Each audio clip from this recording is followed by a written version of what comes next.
Í myrkviðum Lundúnaborgar Viktoríutímans afhjúpast forn styrjöld þar sem leynilegar hetjur eltast við hulinn óvin.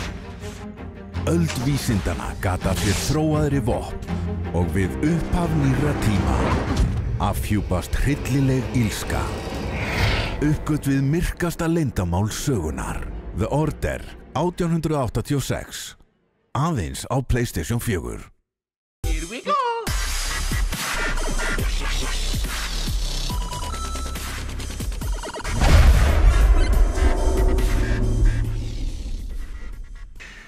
Verið velkomin í topplista hér í Game TV og það mikið fjallað 50 Shades of Grey þessa dagana. Myndin komin í kvikmyndahús og bókin alltaf búin að greiðlega vinsæl.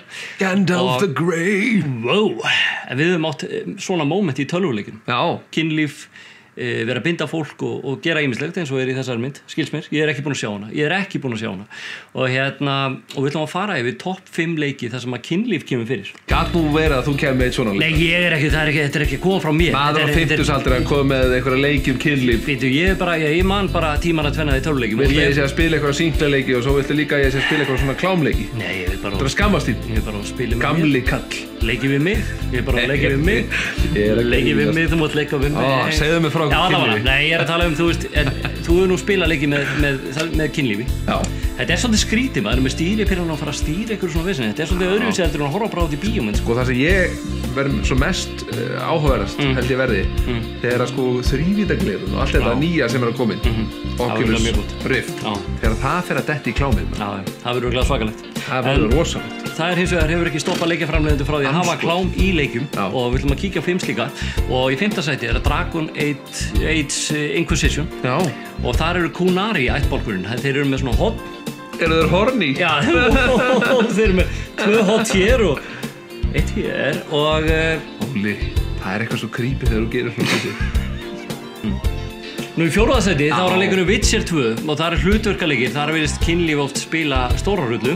Og öfugt. Þarna erum við með ljósalangur, með sítt hár, slegið eins og þú varst einu svona á Sögukróki fyrir mörgum árum síðan, ég hef séð myndir af þér. Og ekki ósvipaði þér á þínum yngri árum. Ég hef séð myndir af mér? Já. Og það er einmitt það sem við ætlum að horfa núna. En sérðu, hérna er hann að fara, nakin út í laug með stúlku og þetta gerist ekki í rómantískana. Þau eru þarna að hreyfa sig, gaman að sjá ykkur 8000 pixla, hreyfa sig taktfast í tjörninni. Nei, þetta er allavega hana. Þetta er leikur það sem er kynni. Nú í 3. sæti. Þú hræði mig, Óli. Í 3. sæti. Hvað er það? Ég er skýt. Þá er hérna Mass Effect 3. Já. Þar er... Það er nú þekkt sena. Þar er kona og mann, maður og mann, kona og konu. Það er... Já, bara hvernig sem er. Já. Þeim er ekki teila. Já, þannig er lífið. Og það endur speglast í Mass Effect 3 og sérðu hvað þetta er nú fallegt. Þannig meiri sé að geimvera og maður. Þannig verið að fara interspecies sex eins og ég kýsa að kalla. Já, það er akkur það sem það heitir. Og einhvern veginn kemur ekkert óvart og þú veitir nákvæmlega hvað þetta heitir. Af því það er bara það. Já, og talandi með interspecies sex. Próbóli, hvað ertu með handan mér? Þá erum við að tala God of War 3. Já, það er nú mikið af tútum. Já, og það er eitt atriði þar sem hann kemst í handkrabban eða þannig, eða skilur, kemst í kynlíf. Og mér líður illa að hugsa Kratos sem kynveru. Af hverju?